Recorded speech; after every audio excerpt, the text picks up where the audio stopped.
See Lindelof videos, calculus, evaluating limits. In here, we're asked to evaluate the limit of x minus 5 over the square root of x plus 4 minus 3 as x goes to 5. And I just want to say it for the 1,000,000th time.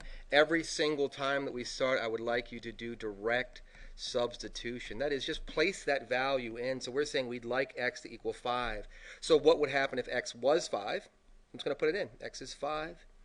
X is 5. And look what happens here. We get 5 minus 5 is 0. 5 plus 4 is 9. Square root of 9 is 3. 3 minus 3 is 0. This is a really, really good sign right here that there's more algebra to be done. So if you see this, 0 over 0, you have something called the indeterminate form. Indeterminate form. And if you have the indeterminate form, you should pursue more. Indeterminate form. All right? So I'm going to go back to the way our equation was. And I'm going to start looking at this thing algebraically. But remember, when I saw this, when it came back 0 over 0, that was a clue that there's more algebra, do more factoring. And the way that I'm going to do this, because I recognize this pattern down here, is that I'm going to use something called the complex conjugate. So I'm seeing square root of this thing minus 3. And what I want to say to you is that the conjugate of something, for example, would be of a plus 3. The conjugate would be a minus 3. And we use this tool for a specific reason, but I just want to show you what I'm going to do here. So I'm going to look at this. I'm going to let this be a minus 3. So I'm going to multiply by a plus 3. So it's times square root of x plus 4. This is negative, so this will be plus. So plus 3 over square root of x plus 4 plus 3. Remember, anything over itself, with the exception of 0, is 1. And if you multiply anything by 0, nothing happens. It's called the multiplicative identity. So we're allowed to do that. So I'm just going to go ahead and start working on this. At the top, I'm not going to do much at all, to be honest with you. I'm going to leave it like that. I'm going to leave it x minus 5 times square root of x plus 4 plus 3. And I think that you'll see why in just a second. Hopefully you'll see this. So let's FOIL the bottom piece out. The square root of something times the square root of something is the square root of that thing squared, which is just this.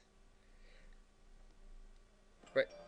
Let me show you that really quickly. If I multiply the square root of x plus 4 times the square root of x plus 4, what you do is you multiply the insides. So it would equal the square root of x plus 4 squared.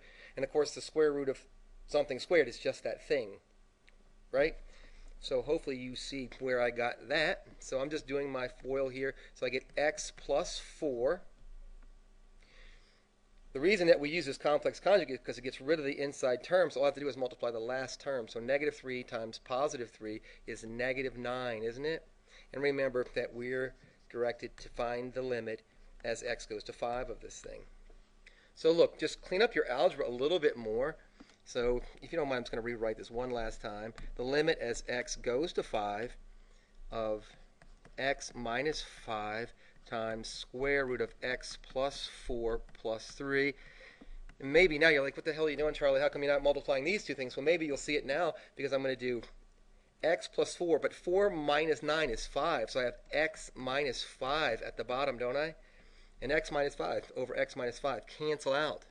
So now I want the limit of, as x goes to 5, of the square root of x plus 4 plus 3.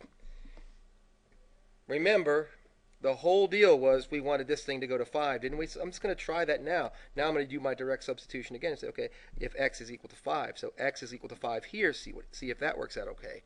Well, 5 plus 4 is 9. The square root of 9 is 3.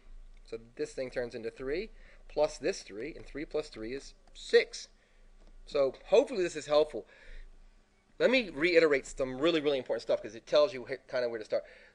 What I can tell you that's most important is that every single time you start a limit problem, try direct substitution and see what comes back. If a number comes back, that's your answer.